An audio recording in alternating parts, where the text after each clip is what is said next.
Good evening. Welcome to St. Peter's Hove and our next step in our journey through St. Mark's Passion narrative.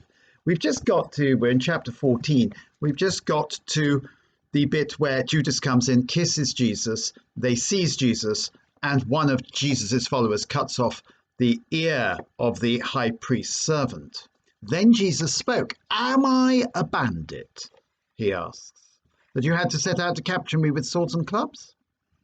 I was among you teaching in the temple day after day, and you never laid a hand on me." This was to fulfill the scriptures. Now, Jesus, am I a bandit?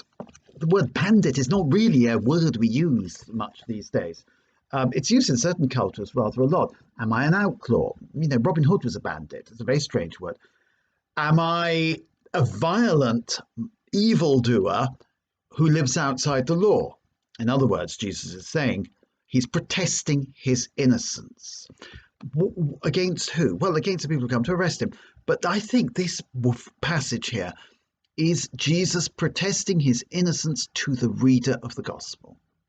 The person who picks up St. Mark's gospel has probably read, this is in the early days of St. Mark's gospel, that Jesus Christ was a bandit who was put to death in the time of Pontius Pilate during the reign of Tiberius Caesar. He was a bandit. The Romans don't go around crucifying innocent people, surely. But Jesus here tells us, am I a bandit?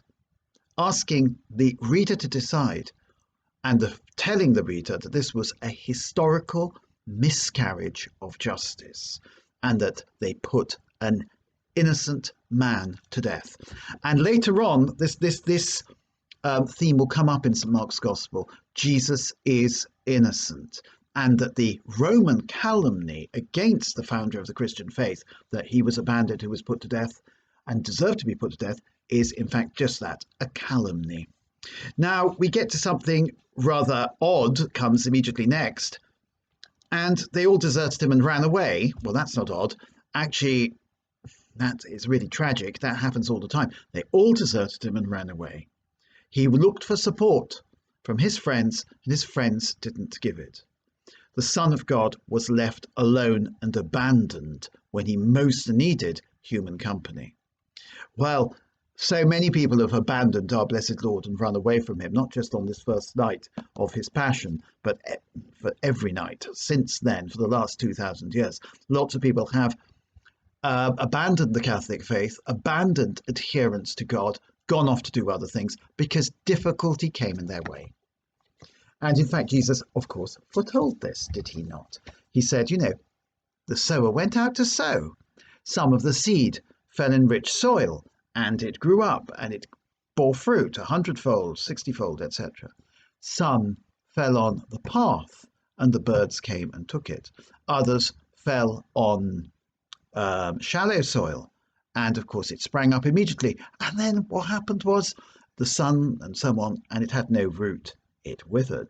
Some grew up amongst thorns, and the thorns choked it. So Jesus foresaw this. Jesus Christ is the one who knows human nature better than anybody else. He knows how weak we are. They all ran away.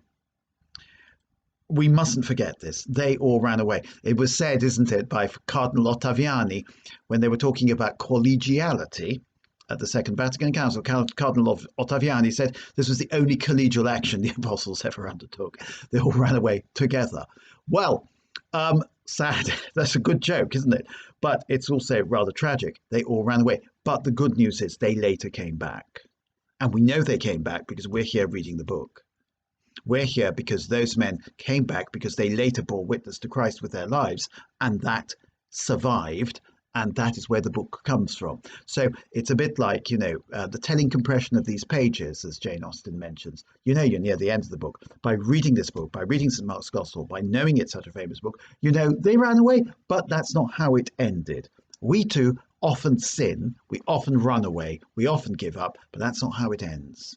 Right, I'll talk about somebody who runs away in the next verse, but that'll wait till tomorrow. All the very best. Have a good evening. Bye.